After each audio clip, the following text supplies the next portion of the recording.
আসামি ধরতে হবে, তারপর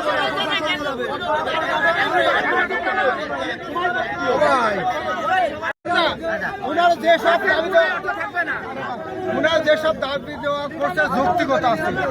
আমরা সে আলোকে শ্রমিক ভাইদের নিয়ে আমরা প্রশাসন আমরা সর্বতভাবে তাদের আমরা সেবা করব, আমরা নিরলভাবে কাজ করব।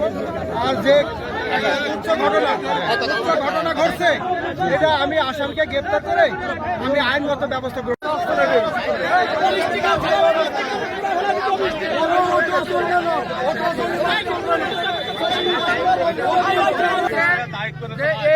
এইখানে তো অটো ছাড়ে, এটা ব্রিজের ওই পাশাতে ছাড়বে, আর এই বটতলায় যেটা ছাড়বে এটা চলে যাবে কমপক্ষে মিরপাড়া। বাসের স্ট্যান্ডের 1 কিলোমিটারের ভিতরে কোনো অটো স্ট্যান্ড থাকবে না।